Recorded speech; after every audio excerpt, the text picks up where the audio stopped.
আল্লাহ তাআলা সূরার শুরুতেই কসম খায়া বললেন ওয়াল আসর, সময়ের কসম, তোমাদের হায়াতের কসম। আল্লাহ তাআলা তারপরে আবার জানায় দিলেন ইন্নাল ইনসানা লাফি খুসর, দুনিয়াতে যত মানুষ আছে সব মানুষগুলা ধ্বংসশীল, সব মানুষগুলা ক্ষতিগ্রস্ত, সব মানুষগুলা হালাক। তবে চার শ্রেণীর মানুষ কখনোই ধ্বংস হইতে পারে না, চার শ্রেণীর মানুষ কখনোই ক্ষতিগ্রস্ত হইতে পারে না। যাদের মধ্যে এই চারটা গুণ এসে যাবে তারা দুনিয়াতেও ক্ষতিগ্রস্ত হবে না, আখিরাতেও ক্ষতিগ্রস্ত হবে না। আল্লাহ তাআলা সূরার শুরুতে কসম খাইয়া সব মানুষদেরকে ধ্বংসশীল বলেছেন, সব মানুষদেরকে ক্ষতিগ্রস্ত বলেছেন। তবে তারপরেই আবার আল্লাহ তাআলা ইল্লা বলিয়া ইস্তিসনা করেছেন, পৃথক করেছেন কিছু মানুষকে, সব মানুষকে না। আল্লাহ তাআলা বলেন যেই বান্দাগুলার ভিতরে এই চারটা গুণ থাকবে, যেই মানুষের ভিতরে এই চারটা গুণ পাওয়া যাবে, ওই মানুষগুলা কখনো ক্ষতিগ্রস্ত হবে না।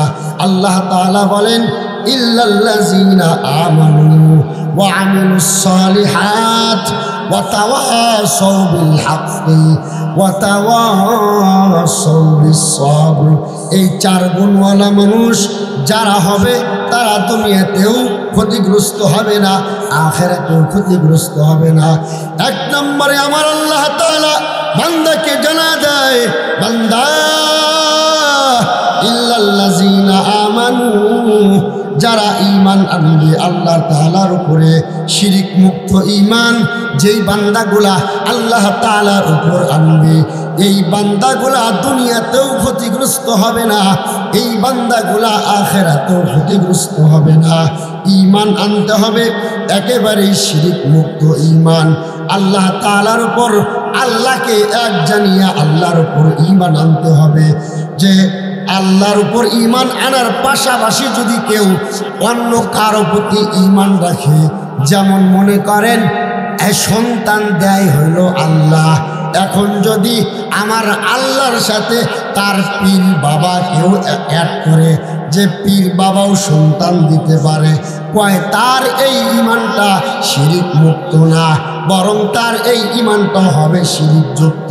তাই আল্লাহ তাআলা বললেন এ বান্দা তোমরা এক নম্বরে যদি আমার উপর শিরিক মুক্ত ঈমান আনতে পারো তাইলে বান্দা তোমরা দুনিয়াতেও ক্ষতিগ্রস্ত হইবা না, আখিরাতেও তোমরা ক্ষতিগ্রস্ত হইবা না। ঈমান আনবো কিভাবে? কয় ঈমান হইল তিন জিনিসের নাম। এক নম্বরে ইকরারু বিল লিসান, জবান দ্বারা আমার আল্লাহ তাআলাকে এক বলিয়া স্বীকার করা। দুই নম্বর তাসদীক বিল জিনান, অন্তর দ্বারা আল্লাহকে বিশ্বাস করা। তিন নম্বরে আমল বিল আরকান, আমলে পরিণত করা। যদি কোনো বান্দা শুধু আল্লাহ তাআলাকে কয় আমি আল্লাহকে বিশ্বাস করি, মুখে স্বীকার করে কয় আল্লাহ একজন আছে, মুখে স্বীকার করে কিন্তু অন্তরে এটা বিশ্বাস করে না, ওই ব্যক্তিও ঈমানদার না। কোনো ব্যক্তি বিশ্বাস করে আল্লাহ একজন আছে কিন্তু ওই বান্দাগুলা আমল করে না, আমলিত পরিণত করে না, ওই বান্দাগুলাও খাঁটি মুমিন হইতে পারবে না। যদি কোনো বান্দা এই তিনটা বিষয়কে সমুন্নতি করিয়া আল্লাহ তাআলার উপর ঈমান আনে, ওই বান্দাগুলা আল্লাহ তাআলার দরবারে এক নম্বর মুমিন হয়ে যায়। সুবহানাল্লাহ। ওই বান্দাগুলা আল্লাহর দরবারে খাঁটি ঈমানদার বলে পরিচিত লাভ করে। তো আমরা যারা এখানে আছি, আমরা যদি আল্লাহ তাআলার উপর পূর্ণ আস্থা রেখে যদি আমরা আল্লাহর উপর ঈমান আনতে পারি, তবেই এই মানুষগুলা কখনোই ক্ষতিগ্রস্ত হবে না। আল্লাহ শুরুতেই কসম কেটে বলেছেন দুনিয়ার সব মানুষ ধ্বংসশীল, সব মানুষ ক্ষতিগ্রস্ত, তবে চার শ্রেণীর মানুষ কখনোই ক্ষতিগ্রস্ত হইতে পারে না। তারা দুনিয়াতেও ক্ষতিগ্রস্ত হবে না, তারা আখিরাতেও ক্ষতিগ্রস্ত হবে না। তাদের এক নাম্বার হলো যারা ঈমান এনেছেন আল্লাহর উপর, যারা একবারে অন্তর দিয়ে বিশ্বাস করেন যে আমার আল্লাহ এক, আল্লাহ ছাড়া কোনো মাবুদ নাই, ওয়াহদাহু লা শারীকা লাহ। আল্লাহ হলেন এক, আল্লাহ ছাড়া কোনো মাবুদ নাই, আল্লাহ ছাড়া কোনো উপাস্য নাই। এমনভাবে যদি কোনো বান্দা আল্লাহর উপর ঈমান আনতে পারে, ওই বান্দাগুলার দাম আমার আল্লাহর কাছে অনেক বেশি। এই বান্দাগুলা একেবারেই আল্লাহর পেয়ারা বান্দা হয়ে যায়। একজন মুমিনের কাছে, একজন কালেমাওয়ালার কাছে ঈমানের দাম সবচেয়ে বেশি। কথা বলেন ঠিক কিনা? একজন মুসলমানের কাছে ঈমানের দাম সবচেয়ে বেশি। দুনিয়া একদিকে, আর একজন কালেমাওয়ালা মুমিনের কালেমা একদিকে, ওই কালেমাওয়ালার ঈমান একদিকে। যে সত্যিকারের ঈমানদার, ওই বান্দার কাছে ঈমানের দাম সবচেয়ে বেশি। ওই বান্দার কাছে দুনিয়ার ধন দৌলত, টাকা পয়সা, অর্থ করি, বাড়ি গাড়ি, এগুলার কোনো দাম নেই। একজন যে সত্যিকারে আল্লাহকে বিশ্বাস করে, তার কাছে ঈমানের দামটাই সবচেয়ে বেশি। এটা সাহাবায়ে কেরামের যুগেও ছিল। যাদেরকে অর্ধেক দুনিয়া দেওয়ার জন্য প্রস্তাব করেছে, কিন্তু ওই অর্ধেক দুনিয়ার মালিক হইতে পারত, কিন্তু ওগুলোকে লাথি মেরে ওই যে আল্লাহর উপর বিশ্বাস করেছে, আল্লাহর উপর ঈমান এনেছে, এটাকেই তারা প্রাধান্য দিয়েছে। খলিফাতুল মুসলিমিন হযরতে ওমর ফারুক রাদিয়াল্লাহু তাআলা আনহু, তিনি হযরত আব্দুল্লাহ ইবনে হুযাফাকে তিনি রোম সম্রাটের দিকে প্রেরণ করলেন। রোম সম্রাট, এই রোম সম্রাটের দিকে আল্লাহর পয়গম্বরের সাহাবী হযরতে আব্দুল্লাহ ইবনে হুযাফা রাদিয়াল্লাহু তাআলা আনহু কিছু সংখ্যক সাথীদেরকে নিয়ে ওই রোম সম্রাটের কাছে গেলেন। রোম সম্রাটের কাছে যাওয়ার পর ওই রোম সম্রাটের কাছে সংবাদ আসছে, আল্লাহর পয়গম্বরের সাহাবী আব্দুল্লাহ ইবনে হুযাফা সে কালেমার দাওয়াত দেওয়ার জন্য রোমে আসছে। এই সংবাদ যখন রোম সম্রাটের কাছে পৌঁছলো, এবার রোম সম্রাট আব্দুল্লাহ ইবনে হুযাফাকে গ্রেফতার করার জন্য নির্দেশ করলো। ওই আব্দুল্লাহ ইবনে হুযাফা রাদিয়াল্লাহু তাআলা আনহুকে এবার গ্রেফতার করিয়া ওই রোম সম্রাটের কাছে নিয়ে যাওয়া হইল। রোম সম্রাট তাকে খ্রিস্টান ধর্ম গ্রহণ করার জন্য প্রস্তাব করল। তার একটাই প্রস্তাব ছিল। রোম সম্রাট হেরাক্লিয়াস বলল, এ সাহাবী আব্দুল্লাহ ইবনে হুযাফা, তুমি খ্রিস্টান ধর্ম গ্রহণ করো। তুমি যদি খ্রিস্টান ধর্ম গ্রহণ করো, দুইটা পুরস্কার আমি তোমাকে দান করব।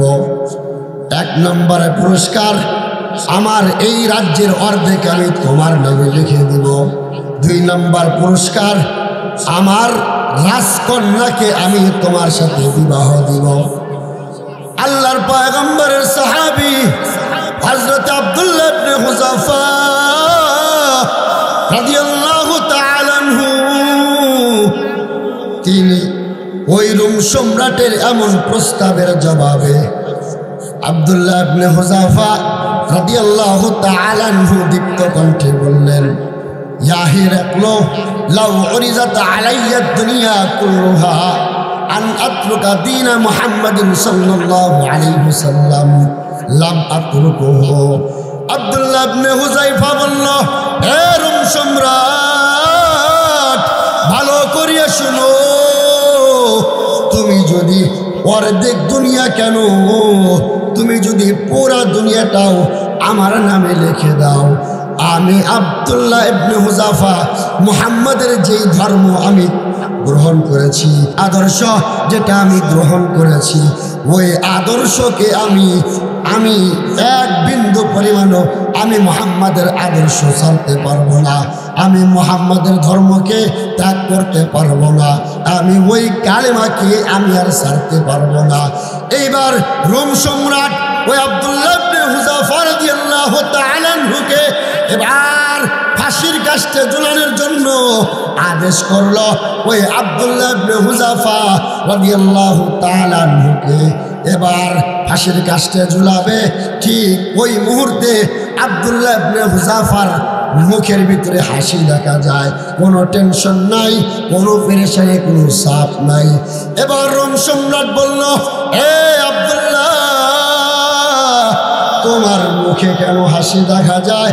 এখনই তোমার ফাঁসি হয়ে যাবে, তোমার তো এখন ক্রন্দন করার কথা, তোমার তো কান্না করার কথা, তাইলে তোমার মুখে এখন কেন আমি হাসি দেখতেছি? এবার আব্দুল্লাহ ইবনে হুযাফা ডাক দিয়া কয়, হে রোম সম্রাট, ভালো করিয়া শুনিয়া নাও, তুমি আমার এই দেহের উপর শাস্তি দিবা, তুমি আমার শরীরের উপর শাস্তি দিবা, কিন্তু তুমি তো আমার আত্মার উপর শাস্তি দিতে পারবা না। আমার আত্মার উপরে শাস্তি দেওয়ার মতো ক্ষমতা তো তোমার হাতে নাই। আত্মার উপর শাস্তি দিবে একমাত্র আল্লাহ তাআলা। এই আত্মার উপর তোমার কোনো ক্ষমতা চলবে না, তোমার ক্ষমতা চলবে আমার এই দেহের উপরে, আমার এই শরীরের উপরে। অতএব আমার কোনো টেনশন নাই, তুমি যদি আমাকে ফাঁসির কাস্টে ঝুলাও, আমার এই দেহটা এই দুনিয়াতে নিথর দেহ পড়ে থাকবে, কিন্তু আমার আত্মা জান্নাতে চলে যাবে। সুবহানাল্লাহ। তুমি তো আমাকে আমার শরীরে আঘাত করবা, কিন্তু আমি আমার এই আত্মাটা চলে যাবে আরশে জান্নাতের ভিতরে, এই জন্য আমার কোনো টেনশন নাই। এবার আব্দুল্লাহ ইবনে হুযাফা ডাক দিয়া কয়, হে রোম সম্রাট, তুমি আমাকে যতই চেষ্টা করো না কেন, আমার কালেমার থেকে তুমি আমাকে দূরে সরাইতে পারবো না। আমি যে কালেমা পড়িয়া ঈমান গ্রহণ করেছি, এক আল্লাহর উপর ঈমান এনেছি, আমাকে এই ঈমান থেকে বিন্দু পরিমাণ দূরে সরানো যাবে না। এই কথা শোনার পর রোম সম্রাট চিন্তা করলো, তাকে ভিন্ন একটা কৌশলে দেখি তাকে ধর্মান্তরিত করা যায় নাকি। এবার রোম সম্রাট বিশাল বড় একটা ড্যাক আনলো, ওই ড্যাক ভরা তেল ছিল, ওই তেলটাকে উত্তপ্ত গরম করার জন্য তার প্রজাদেরকে আদেশ করলো। এবার বাদশার আদেশ পাইয়া ওই ড্যাক ভর্তি তেলটাকে গরম করলো। যখন টকবক করতেছিল, গরম হইয়া যখন একেবারে টকবক করতেছিল, ঠিক ওই মুহূর্তে ওই আব্দুল্লাহ ইবনে হুযাফার একজন সাথীকে ওই ড্যাগের ভিতরে ছাড়িয়ে দিল। সাথে সাথে ওই আল্লাহর বান্দা একেবারে জোরে একেবারে তার শরীর থেকে গোশতগুলা আলাদা হয়ে গেল, শুধু হাড্ডি দেখা যায়। এই অবস্থা দেখিয়া আব্দুল্লাহ ইবনে হুযাফাকে আবার রোম সম্রাট বলল, যদি তুমি খ্রিস্টান ধর্ম গ্রহণ করে নাও তাইলে তোমার এই অবস্থা হবে না। যদি তুমি খ্রিস্টান ধর্ম গ্রহণ না করো, হে আব্দুল্লাহ ইবনে হুযাফা, তাহলে মনে রাখবা, তাইলে তোমারও এই একই পরিস্থিতি হবে। এবার আব্দুল্লাহ ইবনে হুযাফা তার চোখ বেয়ে পানি পড়তেছিল, ওই দৃশ্য দেখিয়া তার চোখ বেয়ে পানি পড়তেছিল। এবার রোম সম্রাট কয়, মনে হয় তাইলে আব্দুল্লাহ ইবনে হুযাফা মনে হয় একটু ভয় করেছে। কিন্তু ওই সাথে সাথেই রোম সম্রাট আব্দুল্লাহ ইবনে হুযাফাকে তার ক্রন্দন করার কথা জিজ্ঞাসা করলো, তুমি কেন কান্না করতেছ? তোমার কান্না করার কারণটা কি? তুমি কি ভয় পাইছো নাকি? এবার আব্দুল্লাহ ইবনে হুযাফা রাদিয়াল্লাহু তাআলা আনহু ডাক দিয়া কয়, আল্লাহ, আল্লাহর কসম, আমি তো মা বাকাইতু খাউফান, আমি ভয়ে কান্দি না, ওয়ালাকিন বাকাইতু ইন্নালি নাফসান ওয়াহিদা, আমি ক্রন্দন করি, আমি কান্না করি, আমার আল্লাহ তাআলা মাত্র একটা জান আমাকে দিয়েছে। আমার আল্লাহ তাআলা যদি আমাকে 100টা জান দান করত, আমি আব্দুল্লাহ ইবনে হুযাফা হুযায়ফা, আমার 100টা জান আমি আল্লাহ রাস্তায় কোরবানি করে দিতাম। সুবহানাল্লাহ। 100 জান যদি আল্লাহ আমারে দিত, তাইলে 100 জান আমি আল্লাহর জন্য কোরবানি করতাম। এই জন্য কান্না করি। তুমি মনে করিও না যে তুমি আমাকে শাস্তি দিবা, এই ভয়ে আমি ক্রন্দন করতেছি। এবার রোম সম্রাট বলল, এইভাবেও তো তাকে ধর্মান্তরিত করা সম্ভব নয়। এবার রোম সম্রাট তিনি ভিন্ন আরেকটা কৌশল অবলম্বন করার চেষ্টা করল। তার প্রজাদেরকে ডেকে বলল, 3 নম্বর কৌশল করো। হয় কি কৌশল করব? তাকে একটা নির্জন ঘরের ভিতরে রেখে আসো, যে ঘরের ভিতরে সে ছাড়া আর কেউ থাকবে না। ওই ঘরের মধ্যে একজন সুন্দরী রূপবতী নারীকে ওই ঘরের ভিতরে দিয়ে আসবা, যাতে করিয়া সে ওই সুন্দরী নারীর প্রতি আকৃষ্ট হইয়া ওই আব্দুল্লাহ ইবনে হুযায়ফা যাতে সে ওই নারীর সাথে জেনায় লিপ্ত হয়ে যায়। ওই প্রজারা ওই রোম সম্রাটের আদেশ পাওয়ার পর তাই করলো।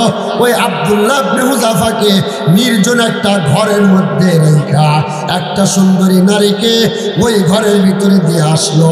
3 দিন পরে ওই দরওয়াজা খুলিয়া এবার বাদশা ওই নারীকে জিজ্ঞাসা করলো, কি ব্যাপার, তোমার সাথে ওই নবীর সাহাবী মুহাম্মদের সাহাবী আব্দুল্লাহ ইবনে হুযায়ফা জিনায় লিপ্ত হয়েছিল নাকি? তখন ওই নারী বলে, ইয়া হিরাকলু আরসালতানি ইলা বাশারিন আও ইলা হাজারিন। হে বাদশাহ, আপনি কি আমাকে কোনো মানুষের কাছে পাঠাইছেন নাকি কোনো পাথরের কাছে পাঠাইছেন? কয় কুল্লামা খুতওয়াতিন আমামাহু মা সামি'তু মিন কাওলিহি লা ইলাহা ইল্লাল্লাহ। আমি যখনই তার সামনে যাই তখনই শুধু তার জবান দিয়ে আমি শুনি লা ইলাহা ইল্লাল্লাহ, লা ইলাহা ইল্লাল্লাহ। এই বাণী ছাড়া অন্য কোনো শব্দ আমি তার মুখ থেকে শুনি নাই। লা ইয়াতাকাল্লামু, সে আমার সাথে কোনো কথা বলে নাই। ওয়ালা ইয়ানজুরু, আমার দিকে সে কোনদিন চায়া তাকায়ও দেখে নাই। এই সংবাদ পাওয়ার পর এবার বাদশা বলতেছে, তাকে ধর্মান্তরিত করার জন্য ভিন্ন আর একটা কৌশল করতে হবে। কি কৌশল করব? এবার আবার প্রজাদেরকে আদেশ করলো, ওই নির্জন ঘরের ভিতরে কোনো খাবার দিবা না, পানি দিবা না, শুধু শুকরের গোশত দিবা আর দিবা হইল মদ, যাতে করিয়া সে 3 দিন পর্যন্ত ওই ঘরের দরওয়াজাটা তোমরা লাগাই দিবা, যাতে করিয়া ক্ষুধার যাতনায় ওই আব্দুল্লাহ ইবনে হুযায়ফা ওই আল্লাহর বিধান যেটা মদ হারাম, এই হারাম মদ যেন সে পান করে, শুকরের গোশত হারাম, এই গোশত যাতে সে খায়। এবার ওই রোম সম্রাটের আদেশ পাইয়া তার প্রজা যারা ছিল তাই করলো। ওই আব্দুল্লাহ ইবনে হুযায়ফাকে নির্জন একটা ঘরের মধ্যে সারিয়া, যেই ঘরের মধ্যে আর অন্য কোনো মানুষ ছিল না, ওই ঘরের ভিতরে আব্দুল্লাহ ইবনে হুযায়ফাকে তালা দিয়া রাখছে। ওই ঘরের ভিতরে মদ আর শুকরের গোশত দিয়ে আসছে, কিন্তু আব্দুল্লাহ ইবনে হুযায়ফা ওই মদের দিকে তাকায়ও নাই, ওই শুকরের গোশত সে পান করে নাই। এবার আব্দুল্লাহ ইবনে হুযায়ফা রাদিয়াল্লাহু তাআলা আনহুকে ওই দরজা খোলার পর যা দেখে মদের জায়গায় মদ পড়ে আছে, ওই গোশতের জায়গায় গোশত পড়ে আছে। আব্দুল্লাহ ইবনে হুযায়ফাকে বলল, তাইলে কোন জিনিস তোমাকে এই মদ আর শুকরের গোশত খাওয়া থেকে নিষেধ করলো? আব্দুল্লাহ ইবনে হুযায়ফা ডাক দিয়া কয়, আরে বেঈমান, এই যদি মদ আর শুকরের গোশত আমি খাইতাম তাইলে তুমি খুশি হইতা, আল্লাহর দুশমন খুশি হবে এটা আমি কখনোই চাই না। আল্লাহর দুশমন খুশি হবে এটা আমার দ্বারা কখনোই সম্ভব না, এই জন্য আমি খাই নাই। যদিও আমার জন্য এতটুকুন খাওয়া হালাল ছিল, যেইটুকু খাইলে জান বাঁচবে। জান বাঁচানোর জন্য যদি এমন কোনো জায়গায় কোনো মানুষ যায় যেই জায়গায় হারাম বস্তু ছাড়া অন্য কোনো বস্তু নাই, তাইলে যতটুক খাইলে জান বাঁচবে এতটুকুন খাওয়া আমার আল্লাহ হালাল করে দিয়েছে। এতটুক হালাল করার পরেও আব্দুল্লাহ ইবনে হুযাফা ওই মদ আর শুকরের গোশত খায় নাই, শুধুমাত্র ওই আল্লাহর দুশমন খুশি হবে এই জন্য সে খায় নাই। এবার ওই হিরাক্লি বাদশাহ, রোম সম্রাট বাদশাহ এবার আব্দুল্লাহ ইবনে হুযাফাকে শেষ একটা প্রস্তাব দিল, কয় যেহেতু তোমাকে বিভিন্ন চেষ্টা করিয়াও আমি তোমাকে তোমার ধর্ম থেকে সরাইতে পারলাম না, একটা কাজ করো। কয় কি কাজ করব? কয় তুমি আমার কপালে একটু চুমা খাও, চুমা খাও। তুমি যদি আমার কপালে একটু চুমা খাও তাইলে আমি তোমাকে ছেড়ে দেব। এবার আব্দুল্লাহ ইবনে হুযাফা ডাক দিয়া কয়, হে রোম সম্রাট, শুধু আমাকে একা ছাড়লে হবে না, হবে না, বরং আমার সাথে যাদেরকে গ্রেফতার করে নিয়ে এসেছ সবাইকে ছাড়তে হবে। রোম সম্রাট এবার রাজি হইল। ওই আব্দুল্লাহ ইবনে হুযাফা শুধু তার কপালে একটু চুমা খেয়েছিল, তার কারণে আব্দুল্লাহ ইবনে হুযাফার যত সাথী ছিল সবাই রে ওই রোম সম্রাট ছেড়ে দিয়েছিল, তাদেরকে আর শাস্তি দেয় নাই। ওই যে মুসলমানের কাছে ঈমান হইল সবচাইতে বড়, যে আব্দুল্লাহ ইবনে হুযাফাকে অর্ধেক দুনিয়া লিখে দেওয়ার জন্য প্রস্তাব করেছিল, ওই আব্দুল্লাহ ইবনে হুযাফা যে দুনিয়ার প্রতি কোনো লোভ করে নাই, লালসা করে নাই, ইচ্ছা করলে সে অর্ধেক দুনিয়ার মালিক হইতে পারত, ইচ্ছা করলে সে রাজার কন্যাকে বিবাহ করতে পারত। কিন্তু একজন মুমিনের কাছে ঈমানের দাম সবচেয়ে বেশি হওয়ার কারণে আল্লাহর পয়গম্বরের সাহাবী আব্দুল্লাহ ইবনে হুযাফা খ্রিস্টান ধর্ম গ্রহণ করে না, খ্রিস্টান ধর্ম সে গ্রহণ করে নাই। কারণ কি ছিল? ওই যে একজন কালেমা ওয়ালার কাছে ঈমানের দাম বেশি, দুনিয়ার ধন দৌলত, দুনিয়ার টাকা পয়সা এগুলার মূল্য তাদের কাছে নাই। এক দুনিয়া একদিকে আর কালেমা ওয়ালা ঈমানদার গুলো একদিকে।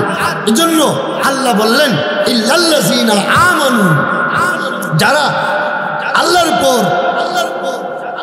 ঈমান আনতে পারবে, শিরক মুক্ত ঈমান যে ব্যক্তি আনবে, আল্লাহ বলেন যে এরা কখনো ক্ষতিগ্রস্ত হইতে পারে না। এই শিরক মুক্ত ঈমান কোনো ব্যক্তি যদি তার দিলের ভিতরে লালন করে, ওই বান্দা কখনোই সে ধ্বংস হবে না, না দুনিয়াতে না আখিরাতে। এই জন্য ঈমান আনতে হবে আল্লাহ তাআলার উপর তিন জিনিসের সমন্বয়: মুখে স্বীকার করা, অন্তরে বিশ্বাস করা, আর আমলে পরিণত করা। এখন আমি যে ঈমানদার এটা আমি কেমনি বুঝবো? আমল করলাম না, শুধু মুখে মুখে স্বীকার করলাম আল্লাহ একজন আছে, বিশ্বাসও করলাম যে আমাদের রব আল্লাহ, কিন্তু আমল করি না, আমলে পরিণত করি না, তাহলে কি ঈমানদার হওয়া যাবে? কথা বলেন, হওয়া যাবে? আমলে পরিণত করতে হবে। যতক্ষণ পর্যন্ত আমলে পরিণত না করতে পারবো ততক্ষণ পর্যন্ত আমরা পূর্ণাঙ্গ ঈমানদার বলে নিজেদেরকে দাবি করতে পারি না। আমরা তো মাশাআল্লাহ বাপ দাদার ঘরে জন্ম নিয়েছি, বাপ দাদা মুসলমান তাই মুসলমান, তারা কালেমা পড়েছে, আমরাও কালেমা পড়ি, তাই আমরা নিজেদেরকে ঈমানদার বলে দাবি করি। অথচ মুসলমানের ঘরে জন্ম নিয়েও আমরা আমল করতে পারি না। 5 ওয়াক্ত নামাজটা আমরা মসজিদে গিয়ে আদায় করতে পারি না। আছে না এমন মুসলমান? কথা বলেন না কেন? নাই এমন মুসলমান? এত বড় বড় মসজিদ, মসজিদগুলা মুসল্লি শূন্য, যে এই মসজিদগুলাতে মুসল্লি পাওয়া যায় না, অথচ আমি আপনি মুসলমান, নিজেকে দাবি করি যে আমি মুসলমান, আমি ঈমানদার, আমি কালেমা ওয়ালা, আমি শেষ নবীর উম্মত, এটা বলে বলে আমি দাবি করি ঠিক, কিন্তু এ আমলে পরিণত হয় না। অথচ একজন এই ঈমানের কারণেই একজন মানুষের মূল্যটা আল্লাহর কাছে বাড়ে। ঈমানের কারণে একজন মানুষের দাম আল্লাহর কাছে কত বাড়ে। একজন ঈমানদার, একজন কালেমা ওয়ালা মুসলমানের মর্যাদা আমার আল্লাহ তাআলার কাছে কত বেশি আমরা জানি। হযরতে বেলাল রাদিয়াল্লাহু তাআলা আনহু, যিনি সেই আফ্রিকার জঙ্গলের হাবশি গোলাম বেলাল রাদিয়াল্লাহু তাআলা আনহু, ওই বেলাল রাদিয়াল্লাহু তাআলা আনহুর মর্যাদা কত বেশি ছিল। বেলাল কি দেখতে খুব সুন্দর ছিল? কয় না, বেলাল দেখতে সুন্দর ছিল না, কিন্তু ওই বেলালের দিলটা এত পরিষ্কার ছিল, ইমানের নূর, ইমানের আলো তার এত বেশি ছিল। মানুষটা ছিল কালো, কিন্তু আমার আল্লাহর কাছে এই কালো বেলালটাই ছিল ভালো। সুবহানাল্লাহ। দুনিয়াতে যত মানুষ আছে সব মানুষের চেহারা কালো হইতে পারে, হাত পা কালো হইতে পারে, কিন্তু দুনিয়াতে এমন মানুষ একটাও খুঁজে পাওয়া যাবে না যার হাতের তালুটাও কালো। আছে? এখানেও তো অনেকে আমরা আছি এখনো বর্তমান।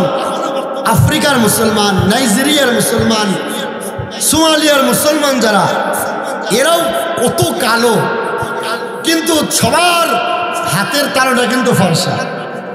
হাতের তালুটা ফর্সা না? হাতের তালুটা কিন্তু ফর্সা। কিন্তু এই বেলাল এমন কালো ছিল যে তার পুরো শরীরটাও কালো ছিল, হাতের তালুটা পর্যন্ত কালো ছিল, এমন কালো। কিন্তু এই কালো মানুষটাই আল্লাহর কাছে এত ভালো ছিল, আল্লাহর কাছে তার দাম এত বেশি ছিল দুইটা কারণে। একটা ছিল আল্লাহ তাআলার উপর সে নির্ভেজাল ঈমান এনেছিল, যার ঈমানের মধ্যে কোনো ভেজাল ছিল না, কোনো শিরক ছিল না, কোনো বেদাত ছিল না, নির্ভেজাল ঈমান এনেছিল আল্লাহর উপরে। আর দুই নম্বর কারণ ছিল এই পৃথিবীর সর্বশ্রেষ্ঠ মানুষ নবী মুহাম্মদ রাসূলুল্লাহ সাল্লাল্লাহু আলাইহি ওয়াসাল্লামের সাথে তার সম্পর্ক ছিল। এই দুইটা কারণে এই কালো বেলালটাও আমার আল্লাহর আদালতে অনেক ভালো ছিল। হযরত বেলাল রাদিয়াল্লাহু তাআলা আনহু, তিনি এমন কালো সাহাবী ছিলেন, কিন্তু আমার আল্লাহর আদালতে এই কালো সাহাবী, ওই কালো সাহাবীটাই আল্লাহর আদালতে ভালো ছিল। যে বেলালের ঠোঁটগুলো একেবারেই বড় বড় ছিল, নিচে ঝুলে পড়তো, হযরতে বেলাল রাদিয়াল্লাহু তাআলা আনহু, তিনি এমন একজন সাহাবী, যে সাহাবী যদি আযান না দিত ওই দিন আর সূর্য উদিত হইত না। হযরতে বেলাল রাদিয়াল্লাহু তাআলা আনহু, তিনি তোতলা ছিলেন, যার জবানটা অতটা ভালো ছিল না। আল্লাহর পয়গম্বরের প্রিয় সাহাবী হযরতে বেলাল রাদিয়াল্লাহু তাআলা আনহু, তিনি মসজিদে নববীর মুয়াজ্জিনের দায়িত্ব পালন করেছেন। এই মুয়াজ্জিনের দায়িত্বটাও আসছিল স্বয়ং আমার আল্লাহর পক্ষ থেকে। সুবহানাল্লাহ। আল্লাহর পক্ষ থেকেই এই মসজিদে নববীর মুয়াজ্জিনের দায়িত্ব পেয়েছিলেন হযরতে বেলাল। আল্লাহর পয়গম্বর সাল্লাল্লাহু আলাইহি ওয়াসাল্লাম ফাতাহে মক্কার জন্য মক্কার জমিনে গেলেন। 17ই রমজান মক্কা বিজয় হয়ে গেল। আল্লাহর পয়গম্বর সাহাবায়ে কেরামদেরকে সাথে নিয়ে মক্কার জমিনে প্রবেশ করলেন। 17ই রমজান মক্কা বিজয় হয়ে গেল। ওই দিন আল্লাহর পয়গম্বর সাহাবায়ে কেরামদেরকে সাথে নিয়ে ওই বাইতুল্লাহর ভিতরে যে মূর্তিগুলো উঠাইছিল কাফের মুশরিকরা, ওই মূর্তিগুলা অপসারণ করতেছিল।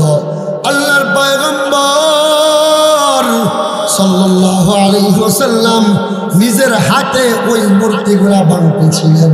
মূর্তিগুলা ভেঙ্গে হযরতে আলী রাদিয়াল্লাহু তাআলা আনহুকে বললেন, হে আলী, জমজমের পানি দিয়া তুমি একটু তাড়াতাড়ি বাইতুল্লাহকে পবিত্র পরিষ্কার করিয়া দাও। হযরতে আলী রাদিয়াল্লাহু তাআলা আনহু এবার তিনি ওই জমজমের পানি দিয়া বাইতুল্লাহকে পরিষ্কার করতেছিলেন। হযরতে আলী রাদিয়াল্লাহু তাআলা আনহু যখন ওই বাইতুল্লাহকে পরিষ্কার করলেন, এইদিকে জোহরের নামাজের সময় হয়ে যাইতেছে। আল্লাহর পয়গম্বর আজকে ওপেনে এই বাইতুল্লাহতে আজান দিয়া নামাজ আদায় করবেন। আল্লাহর পয়গম্বর এবার জোহরের আগেই সাহাবায়ে কেরামদেরকে নিয়ে বসলেন, একটা পরামর্শে বসলেন যে আজকে এই বিজয়ের আজানটা কার জবান দেওয়া হবে, কে এই বিজয়ের আজান দিবে। আল্লাহর পয়গম্বর সাহাবায়ে কেরামদেরকে নিয়ে সাথে নিয়ে পরামর্শ করলেন। পরামর্শের ভিতরে বসছেন একজন সাহাবী, দাঁড়ায় বলেন, পয়গম্বর আজকের এই বিজয়ের আজান অন্য কেউ দিবে না, অন্য কেউ দিবে না, আপনার সাহাবী হযরতে আবু বকর সিদ্দিক রাদিয়াল্লাহু তাআলা আনহু দিবে। কারণটা কি? কয়, আপনি তো বলেছেন হিজরতের রাতটা ছিল সবচাইতে বড় কঠিন রাত। আল্লাহর পয়গম্বরকে বললেন, ও পয়গম্বর, আপনার জীবনের সবচাইতে বেশি কষ্টের রাত ছিল ওই হিজরতের রাত। ওই রাত্রিতে আবু বকর সিদ্দিক রাদিয়াল্লাহু তাআলা আনহু আপনার সাথী হয়েছিল। এই জন্য আবু বকরই আজকের এই বড় হকদার। এই আপনার ফাতাহে মক্কার বা বিজয়ের আজানটা অন্য কারো জবান দেওয়া হবে না, আবু বকরের জবান দেওয়া হবে। আল্লাহর পয়গম্বর বললেন, আপনি বসিয়ে যান। আর একজন সাহাবী দাঁড়ায় বলল, পয়গম্বর আজকের এই বিজয়ের আজান আবু বকরের কণ্ঠেও হবে না, অন্য কোন সাহাবীর কণ্ঠেও হবে না। কার কণ্ঠে হবে? কয়, হযরতে ওমর ফারুক রাদিয়াল্লাহু তাআলা আনহুর কণ্ঠে হবে। কয়, কারণটা কি? কয়, এই ওমর ফারুক রাদিয়াল্লাহু তাআলা আনহুকে তো আপনি বিভিন্ন সময় যখন মদিনার বাইরে যাইতেন তখন আপনি হযরত ওমরকে দায়িত্ব দিয়ে যাইতেন। আর একটা কারণ হইল, আপনার জবান থেকে শুনেছি, লাউ কানা বাদি নাবিয়্যুন লাকানা ওমর, আপনার পরে যদি আল্লাহ তাআলা কাউকে নবুয়ত দিত, আল্লাহ তাআলা যদি কাউকে নবী বানায়া দুনিয়াতে পাঠাইতো, তাইলে আল্লাহ তাআলা হযরতে ওমরকে তো নবী বানাইতো। এই জন্য ওমরের শান বেশি।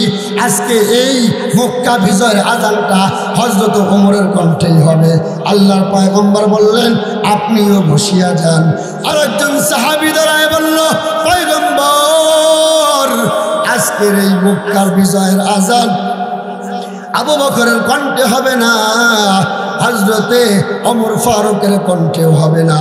আজকের এই বিজয়ের আজান আপনার সাহাবী, আপনার জামাতা হযরত ওসমানের কণ্ঠে হবে। কেন ওসমানের কণ্ঠে হবে?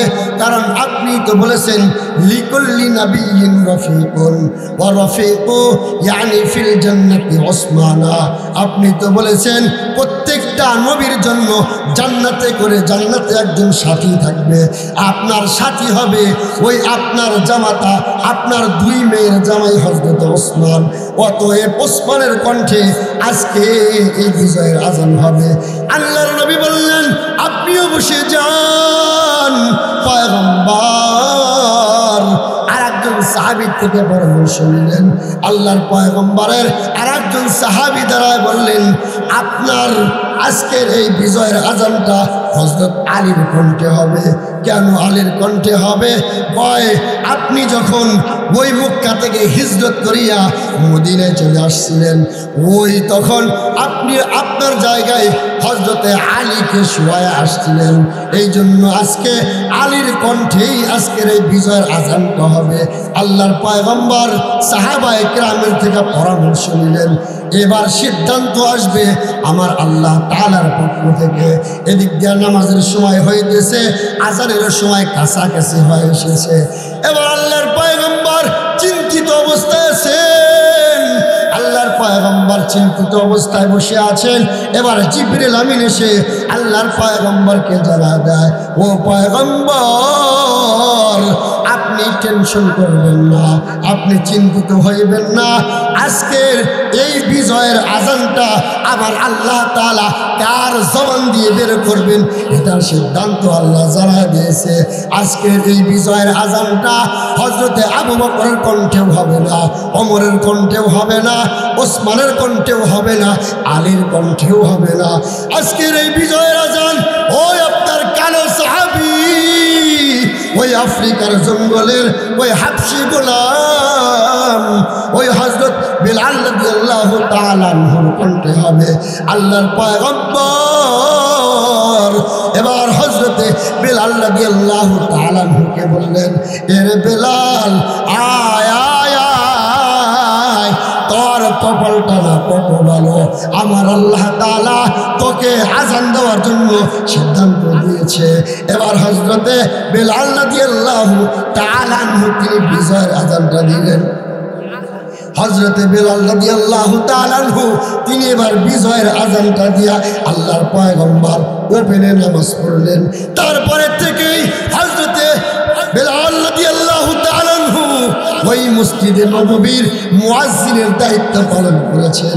কিন্তু হযরতে বিলালের জবানটা ছিল একটু তোতলা, যে শিন উচ্চারণ করতে পারতো না, শিনের জায়গায় সিন উচ্চারণ করত।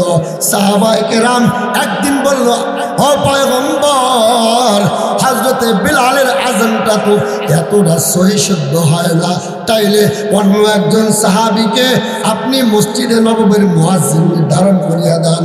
আল্লাহর পয়গম্বর সাহাবায়ে কেরামের সাথে পরামর্শ করিয়া অন্য আরেকজনকে মুয়াজ্জিন নির্ধারিত করেছে। ওই দিন মসজিদে নববীতে আজান হয়েছে ঠিক, কিন্তু এই আজানটা আল্লাহর দরবার পর্যন্ত পৌঁছে নাই। জিবরাইল এসে কয়, পয়গম্বর, আজকে কি মসজিদে নববীতে আজান হয় নাই নাকি? পয়গম্বর কয়, হয়েছে তো, কেন? আজকের এই আজানটা আল্লাহর দরবার পর্যন্ত পৌঁছে নাই।